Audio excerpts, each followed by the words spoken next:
Hey, did somebody bring the board? Yeah, where's Rick's board? I don't know, maybe she did. So, Al, we were talking last night about the journey and importantly about the why, which I think we've definitely found in the space we're in now. What was it like for you when you started out in the early days in terms of the training that you had, the focus areas that you were placed into? Yeah, Tell me a bit about that. yeah. I'll tell you what, it certainly takes you back, but it was a very fast-paced Bambi in the headlights, if I remember correctly, like a 2 week or 3 week initial training program, and it was actually quite insane. And in hindsight, when I think back on it, it was the primary purposes. One was to equip us to get out into the marketplace, but the objective for the people who were doing the training is that you were selling a product. Sure. At the end of the day, which, again, is not the end of the world because people are in need of the stuff. But it was just, yeah, so it was quick. It was information, absolute information overload. But at least you were equipped to, when you got out of the 3 week training program, you hit the ground running. You literally did. You were equipped well enough or knew more than the people you were sitting in front of. So that was kind of cool. But was the training more focused around product and how to get the product to market, or what did that look like? So I think, funny enough, it actually wasn't around product initially. The initial training was actually around process, which was and around doing an analysis for people, and then also, very importantly, how you uncovered a need for a person. So I think one of the beauties about the insurance industry is that although the end game is selling a product, it was about uncovering a client's need. So at the end of the day, it's something that they needed. Sure. But yeah, so we were trained on how do you actually discover or create the need in clients when you met with them. So I mean, that's a positive that you guys had from that respect. But over time, and I think we both shared that, is the frustration that built up, where we were, I think, very skilled in extracting that information and extracting the need from the client. But over time, the frustration of not being able to give them what they really deserved or what was really appropriate, for me was a massive turning point in my journey. Yeah, and to your point, I think once the euphoria sort of wears off and you start getting used to the process, then it sort of it dawns on you that what it's all about at the end of the day was selling a product. Yeah. And I think that's what we are doing so fundamentally different now. Look, I mean, it's a lot of years later, and we certainly wore the cap of a traditional insurance broker.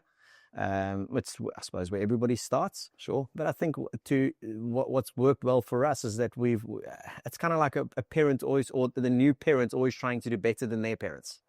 So I think what we're designing and what we're building here is based on actually giving advice. Yes, it's still uncovering the need. It's still going through the same process that we did all those years back. I mean, that wheel hasn't changed, but the difference now is that there's a lot more sincerity to it, not just the end goal of trying to flog a policy to somebody, really. Yeah. So I think that's, so if you look at the days gone by, can you critique it? The system, the process, no, you actually can't. And again, as I alluded to, it's something that people need. But once that is embedded in your sort of daily routine, you start realizing, okay, it's very much becomes very product focused. 100%. Yeah. And that's this world that we need to change. So I mean, we talk about this big, hairy, audacious goal, and I mean, our hairy, audacious goal is changing the way that people experience. Oh, we were chatting earlier about the salesman versus the planner, and the distinct difference in those two areas. Yeah. I think it's a frustration that we've both experienced in the journey that we've walked, and we often refer to it. It's that hamster wheel design. It's that hamster wheel trap that advisors unwittingly fall into because they don't know any different. And we see it all the time, where they are doing the best that they can in most cases, but they're put in an environment where the design of the revenue streams, the targets that they're required to hit, the KPIs, etc., forces them into a certain advice process. And that advice process is fundamentally, in many cases, not right. Yeah. And I think the reality is, despite law trying to change that, I think it's still very real. Yeah. And yeah, to the point of this hamster wheel that you are put on, I think if you look at the disservice that happens with advisors as well as with clients, yeah, I don't even know how to sort of position that, but yeah, if you, yeah, trying to think. As an advisor, you're equipped to go and sell a product. Sure. If you're stuck with one particular institution, that's what the client's going to get. So it's a medicine cabinet with one remedy in it. Sure. And I think definitely what we are doing different in the space that we're in, is that you've got a far wider selection of what you can prescribe to a client, which definitely suits a client's need and certainly the objective better, simply because there's more to choose from. So you're not channeling into a particular biased opinion because you're locked into one particular entity. But I think just importantly, and this is something we've spoken about so many times, El, is the ability for an advisor to get off that hamster wheel. Yeah. It doesn't exist in the industry at large. So the problem with that is that the client is then getting potentially advice that is, yeah, sure, it's fitting the need, or it's solving for the immediate need, but it's not always necessarily the right fit for that particular client. And that's when you've got a decent advisor who has limited resources. Absolutely. I mean, an example of what we had the other day, and that message that one of our advisors shared on the group, was a meeting with a client. We didn't discuss product at all. Yeah. We had a conversation. We try to understand what was the client's needs, what is the journey that he's on, where is he at the moment, where is he going, and we came up with a solution and some recommendations based on that conversation. And it was interesting because he then contacted a friend who was from another firm, and the feedback was he was sold to. Well, I think to add to that, it came across the desk again this morning. It was actually mentioned to me that as that client that you're referring to had actually received a proposal from this other agency, and it was very much vanilla with no advice really in the background. It was literally trying to sell a product. Yeah. And I think it is a sad reality of our industry. So this hamster wheel that we're trying to get our advisors off of is giving them a far wider selection so that you're not channeling into one space, but then also unlocking the revenue streams or the annuity streams. I think with us, if I go back to the early days, I mean, it was targets. I mean, man, you had targets that you had to hit. And if you didn't achieve those same targets in the following year, your income was actually affected. In terms of the split being adjusted. Yeah, so exactly right. Exactly right. So you had percentages that were paid to you. It's criminal. But those percentages were reduced. Yeah. If you didn't meet those same targets. So you were sitting in front of clients trying to do the right thing, but you also had a wife at home and kids and school fees and all the rest of it. So you were forced into selling product. And so at the same time, you were concerned, were you going to have a job the next day? Absolutely. Yeah. Yeah, because you were hauled into the offices and listen, you're not meeting targets. So I mean, and that's what we need to change. Yeah. I mean, we are changing that. I think that's the journey that we're on, most definitely. Yeah. Is getting the advisor into this space where they don't have that pressure. Yeah. Where they're not talking about products in the initial meeting, where they're truly listening to what the client has to say. And I think that's the core of what we're about. And that's the frustrations of the past that we've seen and that we experienced. Yeah. And as we've spoken before, the perfect scenario would be, and we're already starting to find that even in our own practices, is the ability to sit in front of a client and not be under pressure to have to sell a product. Yeah. You honestly can advise into it without having to clinch the deal. And that's purely because of the revenue streams that we've unlocked in the other areas. People are spending money on their portfolio regardless. Sure. The point is just to give them an environment where all of those different channels are available, but at the same time, you can't specialize in all of it. Yeah. You go see your GP for general consultations, but you need to see the heart surgeon if there's a heart issue and the neurosurgeon if there's a brain issue. And there's nothing different in what we do. So, I mean, the point is that you've got advisors that have got a team behind them that they can refer business to, unlock that revenue stream, or annuity stream rather, but also not question the advice that's being given, because the guys specialize in those areas anyway, the various entities. So it's the ability for these advisors to get off this hamster wheel and having to clinch a deal. It frees them up. And I truly, truly believe that the level of advice will change completely. Not Well, only... sorry, I'll interject there. I think it has already. And we commented on it straight away with the shift that we made going into the space that we're in, where the conversation and the narrative completely flipped, because that pressure had fallen away. Yeah, and I think testimony to that is this client experience that you just spoke about. Yeah. Is that client was done, it was the traditional selling the guy product versus advice. And one of the comments that I believe came out of the conversation was that he felt listened to. Yes. We were actually hearing what the need was rather than just trying to shove something down his throat. It was quite interesting in that meeting, because he initially said, "Look, I'm not looking to take anything today," and he had that sort of natural, "Am I going to be sold to?" And by the end of the conversation, he was completely relaxed, and I think truly believe felt at home. And that talks to the core of what we do. Absolutely. It's giving honest advice. And here's another thing, Al, is that as we go down the road, it sounds so peculiar, L. It's like we're echoing. But L. Yeah, L. I think what is really cool is that with our advisors, I have no doubt that when we give them this freedom, if you wish, or this financial freedom, not being under pressure, it unlocks time. Yeah. It gives them the ability to further hone their skill in what we do. Such an I think there's too few advisors that are actually qualified from a study perspective. They're not educated in this space. I mean, the reality is when I started, you needed a standard 9. You didn't even need a matric to get into the insurance industry. And that's been cleaned up a hell of a lot over the years. And a lot of people have left as a result. But there's not enough ongoing education. And again, what we're doing differently, it's putting in the programs, but it's not just the initial training, it's the ongoing training that needs to happen. Because again, that unlocks far more revenue for the advisors, but more so for the clients. They're also getting very different and far more professional advice. And the shadowing and the culture of support that's been developed here, I think that shines through most definitely, and that's only going to grow into the future. Yeah.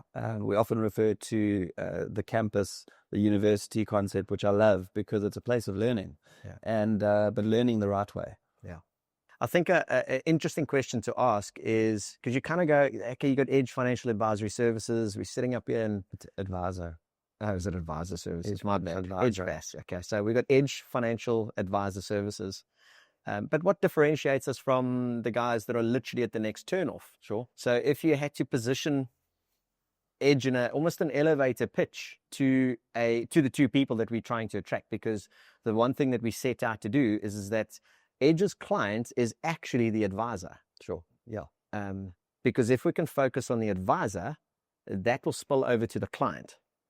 So if you were speaking to an advisor, what's different with Edge? Why join Edge? Where do I start? I think the heart of Edge, the culture that we've created, the firm belief that advisors are treated unfairly in the industry and often build a business over many, many years that they don't actually own, which is a massive oversight. We experienced it the other day. We had someone who was interested in joining us, who is interested in joining us, and he went to chat to his team, and within, I think, 48 hours, they're going to suspend his code. But the person still needs stop his income. And stop his income. He still needs to live. He still needs to put food on the table. And he's the one that's got the relationship with the clients. And I think that's the point, Alan. I think that's what we're getting, what we really focused on. And I think it's happening naturally because it comes from the heart, is that Edge needs to be a place that you want to be, you want to work at. And if you ever want to leave, you can leave. But if you leave to join another firm or something like that, then we're doing something wrong. Absolutely. If you leave to retire or leave the industry, absolutely fine. But I think that's really paramount in my mind, is continuing that journey with our guys. But so let's let's elaborate perhaps a little bit on, so an advisor decides to join, but how, despite the fact that you've got full ownership of your book and full ownership of annuity flows, regardless of whether you stay or go, to your point, Yeah. if you're staying, it's because you want to be here. You want to be part of the culture and what's being created. But what about the other avenues? What about In terms of revenue? yeah, how do we create this annuity flow? Because the reality is, we spoke about it earlier, is you can't be a specialist in every facet. It's physically, in fact, you could try, but the reality is, like any 2-in-1 item, I suppose you don't see too many of them anymore for a reason, because they don't do either job well. Sure. They do both jobs kind of. So in our space, you have to have specialists. So how would an advisor benefit differently in this space? Not just being able to refer, but also the expertise in it. And I think that's a good time to bring in the mention of the Legacy Planning Institute. Yeah. They've been a phenomenal partner. They've enabled us to get to where we are. I think in record time. They share the same heart, they share the same vision and the morals, and very proud to be a part of the Legacy Planning Institute. Yeah, absolutely. Through that support and that partnership, that's enabled us to open up multiple licenses across the board, because we speak about it again often, is that you've got the one-trick pony. Yep. You've got an independence advisor. The independence advisor has to have a minimum of 3 companies to quote with, which is actually quite entertaining. Is 3 is, I suppose, it's like a short-term insurance quote when you've damaged your car. Get 3 quotes. a minimum of 3. But it's not exactly going to market. Yeah. But through the support of the Legacy Planning Institute, we've opened up licenses with, I think, pretty much everyone that's worth having in the industry. Yeah. And that's truly given us that flexibility and being able to be dynamic in the approach and in terms of how we assist our clients. If you look at our medicine cabinet, or products that we can service, we're north of 30, 35 licenses comfortably, and growing. So around there, yeah, I'm growing. Yeah. We've just added another license. Well, when I say we've just added, the Legacy Planning Institute have added another license 2 weeks ago. Yeah. So, and I think also what's nice about them, just to sort of pause there for a seckie, is that they're sitting at, I think they're touching on 300 brokers nationwide. Yeah, I'm growing fast. And to your point, they share the heart. It's growing the advisor, but then I think really, really cool is that they're using the collective as leverage to force these bigger corporate institutions into cutting rates, doing better deals. And the person who benefits at the end of the day is not only the advisor, but also the client. Importantly, the client. Yeah. And so it's freeing up income. But so talk to me a little bit more about the generalist specialist. The generalist specialist approach. Yeah. Yeah. I think we see it a lot where you've got someone being the one-trick pony. Sorry. Yeah. The jack of all trades, trying to cover short-term, trying to cover the fiduciary, trying to cover the life, trying to cover the investments, trying to cover medical aid. And I suppose it's possible, but what level of service are you giving? How do you really stay on top of your game in all of those different areas and provide an exceptional experience for the client? I don't think it's quite possible. No, you can't. So back to what we've designed here is we stick to our nitty. We know where we're good. We know we're good in certain areas, and that's our focus. And the other areas where we've partnered is specialists in their field. But equally, we've partnered with the likes of the Legacy Planning Institute and other partners that share our standards of excellence. Absolutely. And which I think is critical. It's critical, because if you're going to share a name to someone, you're entrusting them with your client. And if they have a bad experience, it falls back on you. Or why did you recommend me? And why did you refer me to that person? But what that's done is it's enabled us to unlock multiple revenue streams for our advisors, because that's how it should be done. You're walking with this client on a journey. Why should you be stuck with 2 of the 5 channels of income, which again talks back to what we spoke about previously, which is that hamster wheel mentality. It's designed to keep you chasing month end all the time, and to get them to break that system, to get them off that hamster wheel process is the way we're doing it. I think also in that sort of comment, it's somebody might question the fact that, okay, but hold on, we're talking about revenue streams. And I think just to bring it back a little bit, is to go, yes, we are talking revenue streams and unlocking annuity, but the client is not paying for it any more than what they would On the contrary, because of the leverage and the scale, we're able to negotiate better deals in some instances. Of course. So the client is not taking any of this pain. In fact, they're benefiting from it in two ways. Well, one is because of the scale, sometimes better deals are negotiated. Because we're independent, we could do the proverbial horse trading from one to the other to get the best or find the best deal for a client. But also the client's getting good advice because also the advisor, again, is freed up from an income perspective. So they're not on that hamster wheel, which means there's a lot more sincerity in the dealings and what happens on a review, a traditional review. But so Al, I want to roll back to, okay, so we're talking, we got specialists in the various areas. Yep. I think the journey that we've been on for the last couple of years is also finding those specialists, because to your point, we know we do well in the space that we play in. But finding these partners has been tricky because it's not only the experience that you need, but it's also the personality. You need somebody that's sort of like-minded, and I think we've been quite fortunate in that space. Yes, most definitely.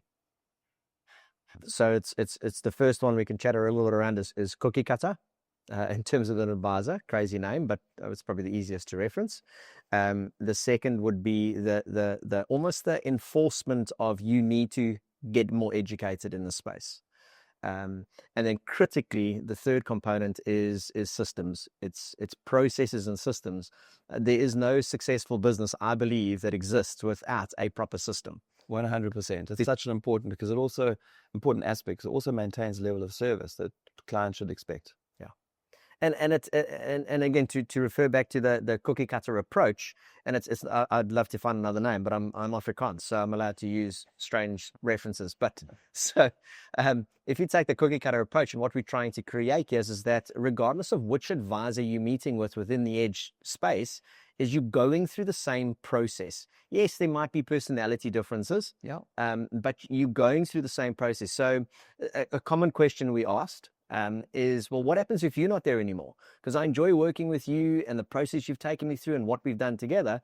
Well, I think the benefit is in this space is, well, if you're no longer here, for whatever the reason might be, as an advisor, your clients will be passed on to the next advisor who's going through the same process. Whether it's permanent or temporary. Absolutely. Advisor could be out of action for 6 months due to an illness or an injury. We've actually done that. We've picked up a client book for one of our advisors that haven't been able to be around, and we're slowly but surely starting to go through that process. So the client's still being looked after. Yeah. So I think, again, as the benefit is to the advisor, primarily being our client, but then secondly, the client's also not being left out in the lurch. But that also talks to the support that we give to each other at Edge. I think that's a fundamental difference as well. Across the board, and the way that we've designed our layout in the offices. We're not sitting in the ivory tower and the 100 stairs to get to the top office. We sit amongst the team with everyone, and we share ideas. And look, we have got a flag that we raise every now and again. When we need to focus. But it's really cool, and I think that's been quite a buzz in the offices in general, is the way that the offices have been set up. And Al, I think another key focus is the training. It is it's a not negotiable. It's the guys have to master the skill of financial planning. And you'll have more fun. You'll enjoy it more. Absolutely. The more you know. And it opens up so many doorways. And again, the client benefits from this, because the guy's not understanding just the product definition, which is our industry at large, is what benefit has got a better bell and whistle than the other one.